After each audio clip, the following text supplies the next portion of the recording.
Нека започна с един въпрос. Ако днес банката ви даде чек за 1 милион, ще го подпишете ли? Или ще кажете, първо ми дайте парите, после ще подпиша. Звучи странно, нали?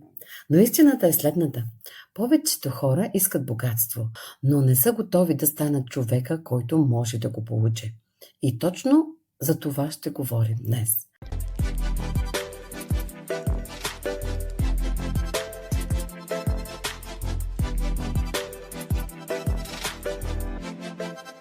Добре дошли в Богат живот с Антоанета. Щастлива съм, че съм тук с вас. Благодарна съм, че сме заедно. Този канал е за хора, които искат повече от живота, повече свобода, повече яснота, по-здравословна връзка с парите. Тук говорим за бизнес, инвестиции и най-вече за мисленето, което създава богатството. Това видео обаче не е финансов съвет. Не обещавам бързо сбогатяване. Споделям личния си, житейския, бизнес и инвестиционен път. Всеки от вас взема решенията си сам. И искам да останете до края на това видео, защото ще ви дам едно упражнение, което може да промени начина, по който мислите за парите. Ще ви кажа нещо честно. Аз не съм започнала живота си като инвеститор. Когато дойдох в Лондон, започнах като барманка, като гледачка. Почиствах къщи. Учих английски от касети. Работих много, по 18 часа на ден. Стъпка по стъпка изградих бизнеси. По-късно започнах да инвестирам. Но най-голямата промяна не беше в банковата ми сметка. Беше в моето мислене за парите. И това е нещо, което много хора подценяват. Искам да ви разкажа една притча. Един човек отива в банка с чек. Подал го на касиера и казал, може ли да осребрите този чек? Касиерът казал, разбира се, само подпишете отзад. Човекът отговорил, не, първо ми дайте парите, после ще подпиша. Касиерът се усмихнал и казал, банковата политика е такава, подписвате първо и после получавате парите. Но човекът отказал, отишъл в друга банка, същия разговор, трета банка, същото. Накрая моят касиер се ядосал, ударил го леко по главата с гумена палка и казал, подпишете този чек. Човекът се оплашал, подписал, получил парите. След това се върнал в първата банка и казал, виждате ли, получих парите. Касиерът отговорил, да, но сигурно първо сте подписали. И урокът какъв е? И точно това е историята на живота на много хора. Искаме резултатите, без първо да подпишем. Животът също има политика. Първо ставате човека, после идват резултатите, първо мисленето, после парите. Първо вътрешната промяна, после външния резултат. По-дълбоката истина. Ще ви кажа нещо, което научих много бавно. Богатството не започва с пари. Богатството започва с решение. Разрешението, което давате на себе си. Много хора искат повече пари, но дълбоко вътре в себе си не вярват, че го заслужават. И когато подсъзнанието ви не вярва, вие сами блокирате възможностите. Замислете се за момент. Какво сте чували като деца за парите? Може би парите не растат по дърветата, богатите хора са алчни, трябва да работиш много за малко.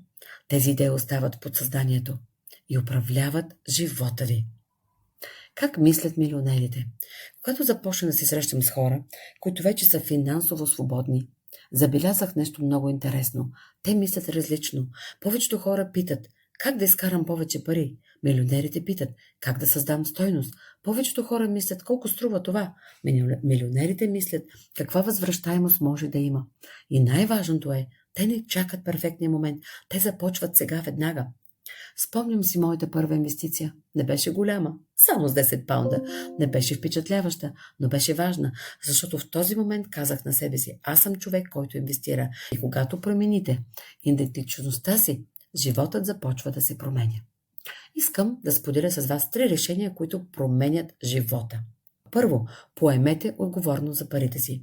Не правителството, не икономиката, не шефът ви. Вашият финансов живот е във вашите ръце. Решение 2. Започнете да учите за парите. Никой не ни учи това в училище, но днес имаме книги, курсове, ментори. Решение 3. Започнете дори с малко, дори с 10 паунда, 10 лева, 10 евро. Но започнете. И Продължавам с уроците. Резултатите ви са отражение на мислите ви. Всеки човек има история за парите. Парите означават свобода. Вашите мисли създават действие. Всичко се създава два пъти. Първо в ума, после в реалността. И искам да ви споделя едно упражнение, което искам да направите. Тази вечер напишете: след 5 години моят живот изглежда така. Опишете дома, здравето си, инвестициите си, времето си. Всяко богатство започва с ясна картина.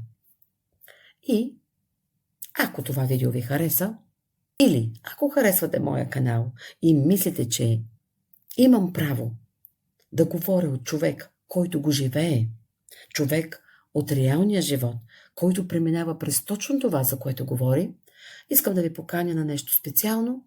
През последните месеци много хора ме питат как мислят милионерите, как започва човек без опит, как се изгражда финансово мислене. Затова реших. А също така, евента, който направихме преди няколко седмици, имаше голям успех в Лондон, на живо, как мислят милионерите. Затова решихме да направим и безплатно онлайн събитие. Така че ще говорим за как мислят милионерите, как се изгражда финансово мислене, как да направите първите инвестиционни стъпки. Поради големия интерес ще бъде онлайн, за да може повечето хора да се включат. Линкът е под това видео. Запазете си мястото. И преди да завършим, искам да ви оставя с един въпрос. Ако след 5 години животът ви е напълно различен, какво решение трябва да вземете днес? Вие имате право на богатство. Не защото парите са цел, а защото свободата е ценност. Свободата да избирате, свободата живеете спокойно, свободата помагате и всичко започва с едно решение. И ако това видео ви помогна, харесайте го, абонирайте се за канала и напишете в коментар: аз имам право да бъда богат. И не забравяйте, регистрирайте се за безплатното събитие, споделете го с приятели и отново напомням, богатия живот е избор. Той не е късмет. До скоро!